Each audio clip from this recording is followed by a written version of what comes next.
You know, the nasty thing about loss is nobody escapes it. Now, if you have ever struggled with loss, this message is for you. Now, you may have lost a pet, a parent may have gone to jail, or family members may have even died, okay? And that's tough. That's a tough situation to try to handle.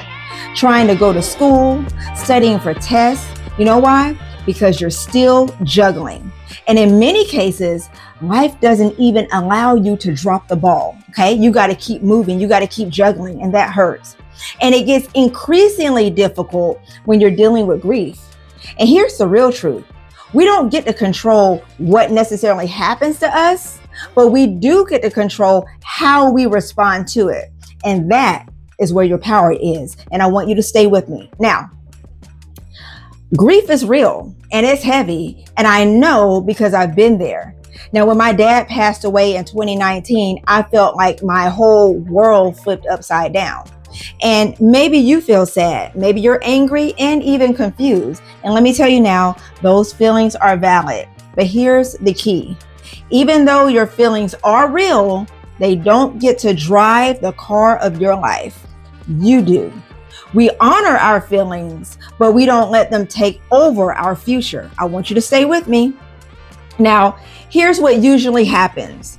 One negative thought turns into 10.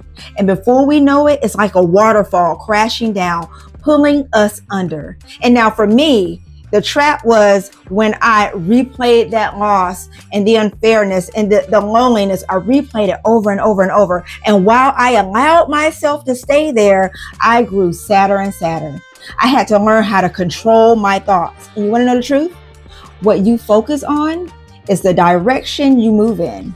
Now, if all we think about is the loss, we'll keep moving deeper and deeper into sadness. But if we can shift even a little towards gratitude, let me tell you right now, healing begins. I want you to hear me. Healing begins. And that doesn't mean pretending that the hurt isn't there, but it's refusing to let grief to be the boss of your life.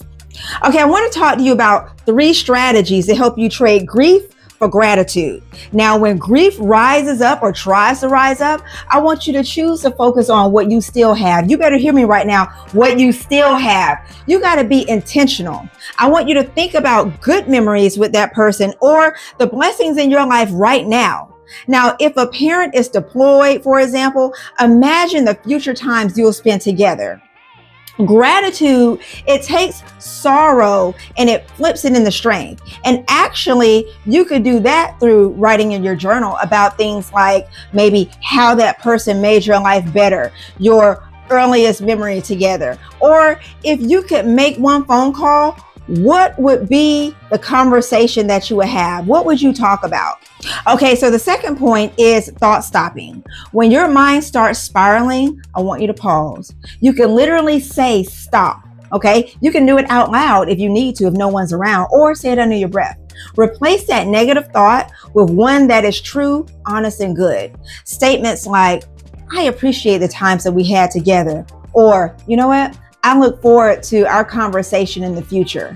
This strategy trains your brain to stay in control instead of letting emotions run wild, okay? Number 3, I want you to stick to principles and I want you to find meaning from the hurt or the pain, because that's your point number 3. Feelings come and go, but principles stay solid. I need you to choose to live by values like honesty and kindness and courage. Think about how can you positively impact someone else who may be going through a similar situation. For example, serving others help to bring healing and meaning to tough situations. That way, even on hard days, your choices come from who you are, not just how you feel in the moment, okay? Everything I'm talking to you about, y'all, I had to do myself, okay? I've done all of these strategies. Okay, so real talk, all right? I'm not being insensitive. I love you, and I really want you to pay attention to this. Allowing yourself to fall into a deep sadness won't bring the person back. I know that's hard to hear, okay? Shutting others out won't fix the pain. Listen, I care about you, and I know this is tough to hear, but shifting your focus Taking responsibility for your thoughts will give you the power to move forward. I know it's hard to hear, y'all. I have done this.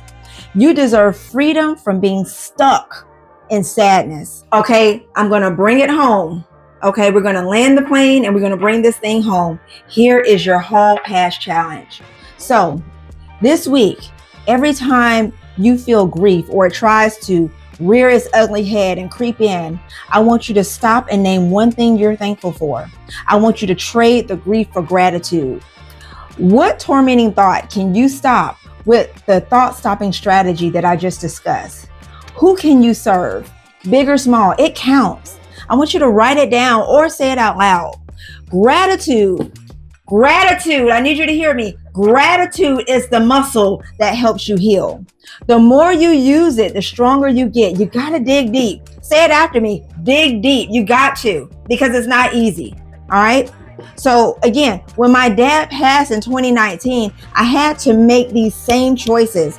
I could have stayed stuck in my sadness, but instead I started practicing gratitude. How?